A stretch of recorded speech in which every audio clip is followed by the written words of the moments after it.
स्वागत है आपका नेक्स्ट नाइन न्यूज में। इस रिपोर्ट में बात करें हम एक ऐसे बड़े फैसले की जो राहुल गांधी की तरफ से लिया गया है। जी हाँ, बताते चले कि उन्होंने फैसला लिया है कि अगर किसी ने भी टीआरएस से हाथ मिलाया तो यहाँ पर कांग्रेस पार्टी से हाथ धो देगी।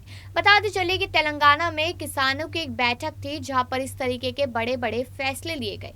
वैसे तो देश भर में कहीं ना कहीं हम कांग्रेस के हालात लगातार देख ही रहे, वो बात चाहे पंजाब की हो, उत्तर प्रदेश की हो, राजस्थान की हो, कहीं की भी हो।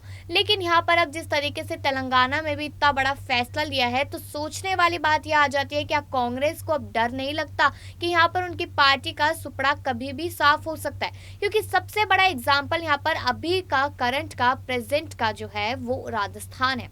राजस्थान में हम लगातार देख रहे हैं कि अशोक गहलोत की सीट पर लगातार खतरे के बादल मंडराते नजर आ रहे हैं। यहाँ पर लोग चाहते हैं कि वो जल्द से जल्द इस्तीफा दे दे और यहाँ पर काम करने की जरूरत है सोनिया गांधी को, राहुल गांधी को। लेकिन उसके बावजूद भी तेलंगाना में इस तरीके का फैसला लेना उनके लिए काफी ज्यादा घातक साबित हो सकता है। लेकिन इसके साथ साथ आपको बता दें कि तेलंगाना में अगले साल विधानसभा चुनाव होने जा रहे हैं और सभी पार्टियां भी चुनावी मोड में आ चुकी है। इसी कड़ी में राहुल गांधी ने कांग्रेस के लिए प्रदेश में प्रचार करना शुरू कर दिया और किसानों की एक बड़ी रैली को संबोधित भी किया। एक तरफ वो किसानों को अपनी तरफ खींचना चाहते हैं और दूसरी तरफ वो लोगों को धमकी देते नजर आ रहे। तो चलिए जानते हैं इस रिपोर्ट में कि आखिरकार उन्होंने संबोधन के दौरान ऐसी क्या बातें कह दी जिससे कांग्रेस नेता यहाँ पर भड़कते हुए नजर आए। बता दें कि तेलंगाना में अगले साल विधानसभा चुनाव होने जा रहे हैं। सभी पार्टियां अभी से चुनावी मोड में आ गई है। इसी कड़ी में राहुल गांधी ने कांग्रेस के लिए प्रदेश में प्रचार शुरू कर दिया है।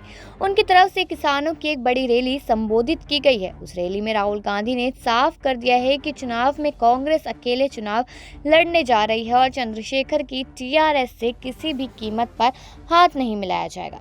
राहुल गांधी ने उन कांग्रेस नेताओं को भी चेतावनी दी जो इस प्रकार के किसी भी समझौते की पैरवी करते हैं। राहुल ने कहा कि एक बात अच्छी तरह समझ लीजिए और कांग्रेस का हर नेता, हर कार्यकर्ता इस बात को अच्छी तरह समझे, जिस व्यक्ति ने तेलंगाना के साथ धोखा किया है, जिस व्यक्ति ने तेलंगाना से चोरी की है, जिस व्यक्ति ने तेलंगाना के सपने को नष्ट किया है, उसके साथ कांग्रेस पार्टी का कोई समझौता नहीं होगा। अगर ये सवाल आज के बाद किसी भी कांग्रेस नेता ने उठाया, उसको हम कांग्रेस पार्टी से बाहर कर देंगे, चाहे वो कोई भी हो, कितना भी बड़ा हो, उसको हम पार्टी से बाहर कर देंगे।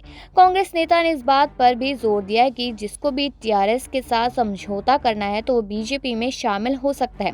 उनकी नज़रों में तेलंगाना में बीजेपी ही चंद्रशेखर राव को समर्थन देती है। इस बारे में राहुल कहते हैं कि मैंने पहले कहा था कि जो भी व्यक्ति कहता है कि टीआरएस के साथ समझौता होना चाहिए, उसे बीजेपी में या टीआरएस में चले जाना चाहिए, क्योंकि समझौता अगर है तो बीजेपी और टीआरएस का समझौता है।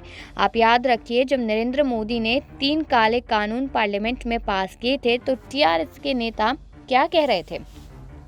राहुल गांधी ने तंज कसते हुए ये भी कह दिया क्योंकि केंद्र में बीजेपी की सरकार है, ऐसे में तेलंगाना में बड़े स्तर पर भ्रष्टाचार हो सकता है। सीएम कुछ भी कर सकते हैं, उन पर कोई ईडी सीबीआई की कार्रवाई नहीं होगी। इन हमलों के अलावा कांग्रेस नेता ने किसानों को लेकर कुछ बड़े ऐलान भी किए। उन्होंने कहा कि तेलंगाना में कांग्रेस की सरकार बनते ही किसानों का कर्ज माफ कर दिया जाएगा। राहुल गांधी ने यह भी दावा किया कि छत्तीसगढ़ में उनकी सरकार ने हर उस वादे को पूरा भी किया है। धान का दाम भी बढ़ाया गया है और कर्ज माफी भी हुई है।